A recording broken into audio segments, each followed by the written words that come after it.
एक समय की बात है, हरे भरे पहाड़ों के बीच बसे एक शांत गांव में कोजी नाम का एक बुद्धिमान और विनम्र जैन भिक्षु रहा करता था। वह एक छोटे से मठ में रहता था, जहां उन्होंने अपने दिन गुरु की देखभाल करने और उनसे परामर्श लेने वालों के मार्गदर्शन में बताए थे। एक सुबह की बात है, वह भिक्षु गांव की गलियों से होकर गुजर रहे थे। तब उनकी नजर एक लड़की पर पड़ी जो अपने साधारण घर के सामने चुपचाप बैठी हुई थी। उसकी आंखें बहुत उदास और उत्सुकता से भरी हुई थी। कोजी उसके पास आए और धीरे से पूछा कि तुम इतनी उदास हो डम आंखों के साथ। उस लड़की ने भिक्षु की ओर देखा और कहा कि मेरा परिवार बहुत करीब है और हमें गुजारा करने के लिए रोज संघर्ष करना पड़ता है। मैं अक्सर निराश महसूस करती हूँ और इंतजार करती हूँ कि क्या कभी कोई खुशी हमारे जीवन में आएगी। कोजी उस लड़की की सारी बातें सुनकर उसके पास बैठ गए और ध्यान से उस लड़की की करुणा से भरी बातों को सुनने लगे। कुछ देर शांत रहने के बाद उन्होंने धीरे से कहा, बस एक चीज है जो तुम्हारी चुनौतीपूर्ण परिस्थितियों को बदल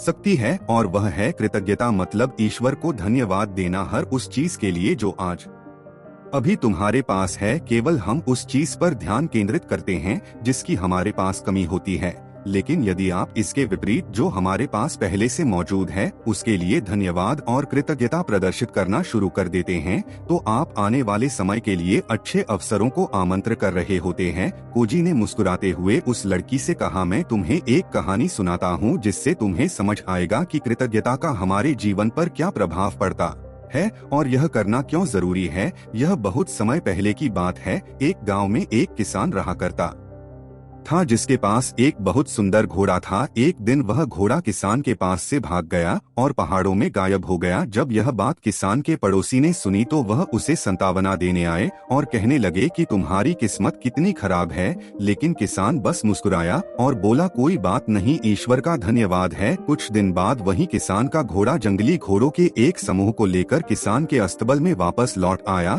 और तब पड़ोसियों ने किसान से उत्साह के साथ कहा कि आप कितने भाग्यशाली हैं। किसान मुस्कुराया और बोला कि सबके लिए ईश्वर का धन्यवाद है। एक दिन की बात है, किसान का बेटा घोड़े से गिर गया और उसका पैर टूट गया। पड़ोसी किसान के घर पहुंचे और अपनी सहानुभूति व्यक्त की। किसान बोला, सब ईश्वर का धन्यवाद है। इसी बीच किसान के राज्य में युद्ध शुरू हो गया और सम्राट के सभी सक्षम युवाओं को बलपूर्वक सेना में शामिल करने के लिए गांव पहुंची, लेकिन किसान के बेटे का पैर टूटा होने के कारण सेना में शामिल नहीं किया। पड़ोसी ने किसान की अच्छी किस्मत पर आश्चर्य किया और किसान के पास गए।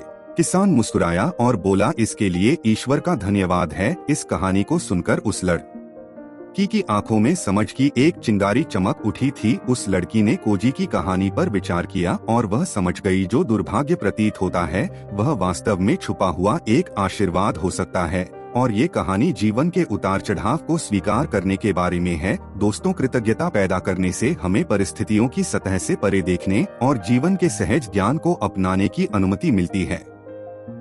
प्रत्येक क्षण में आभारी होने के लिए, चाहे वे सूर्य की गर्मी हो, किसी अजनबी की दयालुता हो या साधारण सांस जो हमें कायम रखती है। भिक्षु को जी की बुद्धिमता से प्रभावित होकर उस लड़की की आंखों में आंसू आ गए। उस लड़की ने भिक्षु को जी को धन्यवाद दिया और कहा कि अब मैं अपने जीवन में कृतज्ञता की तलाश शुरू कर दूंगी और जितना हो सके मैं कृतज्ञता का पालन करूंगी।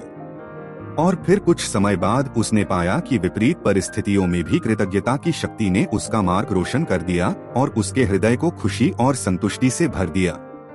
उस लड़की की और बुद्धिमान भिक्षु की कहानी हमें याद दिलाती है कि कृतज्ञता एक शक्तिशाली शक्ति है जो हमारे जीवन को बदल सकती है। जैसे ही हम कृतज्ञता को अपनाते हैं, हम अपनी दुनिया को एक सकारात्मकता का आयाम देते हैं और दूसरों को भी ऐसा करने के लिए प्रेरित करते हैं। दोस्तों, याद चाहे जीवन कितना भी कठिन हो, कृतज्ञता हमारी धारणा को बदलने और हमारी आत्माओं को ऊपर उठाने की शक्ति है। कृतज्ञता की शक्ति को अपनाएं और देखें कि आपका जीवन कैसे विकसित होता है। अपने दिलों को उस पर चुरता के लिए खोले जो हमारे चारों ओर मौजूद है। तो आइए हम हर पल के उपहार, प्रकृति की सुंदरता, अपने प्रियजनों के प्यार और सीखने के अवसरों सराहना करते हुए कृतज्ञता की अपनी यात्रा शुरू करें। दोस्तों, आपको वीडियो जरूर आई होगी।